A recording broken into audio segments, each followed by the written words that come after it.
statement American structuralist linguistics focused on morphology and phonology refers to the main research emphasis of linguists in the American structuralist tradition during the early mid-20th century. 1. Background. The approach is mainly associated with linguists such as Leonard Bloomfield and his followers. They tried to make linguistics a scientific and objective discipline by analyzing language through observable data, especially spoken language. 2. Why phonology and morphology were emphasized. Availability of observable data. American structuralists believe linguistic analysis should rely only on what can be directly observed. Phonology deals with speech sounds, which can be recorded and analyzed. Morphology studies word formation and morphemes, which can be segmented and classified. Because these elements are form-based and observable, they were considered more scientific than meaning-based analysis. Example, phonology. English phonemes P and B are distinguished through minimal pairs. Pat versus bat. This shows two different phonemes. Example, morphology. The word unhappiness can be divided into morphemes.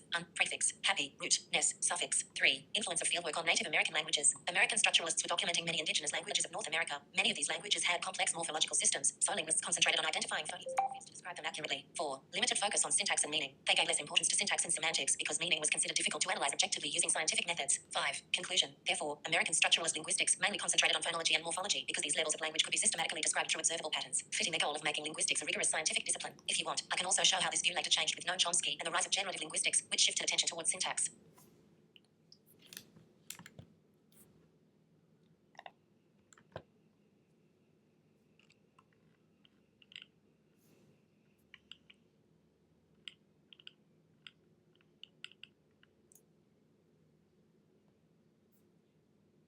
When generative linguistics emerged, the earlier structuralist focus changed. Structural linguistics, in the tradition associated with Leonard Bloomfield, language description mainly emphasized morphology, structure of words, phonology, sound system, changed with generative linguistics. With the rise of generative linguistics, introduced by Noam Chomsky, the central components of linguistic theory were reorganized. The main components became syntax, the system that generates sentence structures, phonology, the component that interprets the syntactic output into sound form. Syntax became the central component, while phonology interprets the structure produced by syntax. Simple idea. Generative grammar proposes that syntax generates sentence structure, phonology interprets it as sound. Example, sentence, the boy eats mango. Syntax organizes the structure, NP plus VP. Phonology determines how the sentence is pronounced. Conclusion. Thus, when generative linguistics emerged, syntax replaced morphology as the central component, and the main components of the grammar became syntax and phonology.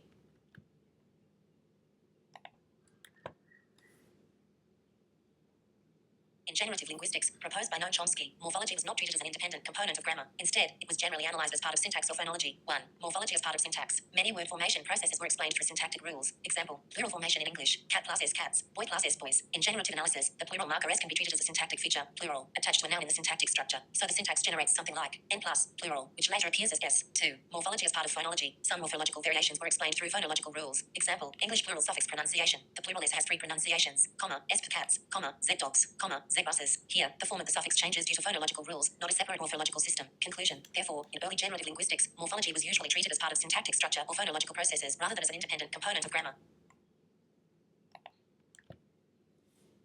Morphology re-emerged as a significant discipline in the mid-1970s. In the early period of generative linguistics, led by Noam Chomsky, morphology was not treated as an independent component. Most word formation processes were analyzed either through syntactic rules or phonological processes. However, by the mid-1970s, linguists realized that many word formation patterns cannot be fully explained by syntax or phonology alone. Because of this limitation, morphology began to be studied again as an independent level of linguistic analysis. Example, consider the English word unhappiness. Prefix, happy, root, ness, suffix. The way these morphemes combine follows specific morphological rules that are different from both syntax and phonology. This showed that word structure requires its own systematic study, leading to the revival of morphology as an important discipline. In short, morphology regained importance in the mid-1970s when linguists recognized that word formation has its own rules and cannot be completely explained by syntax or phonology.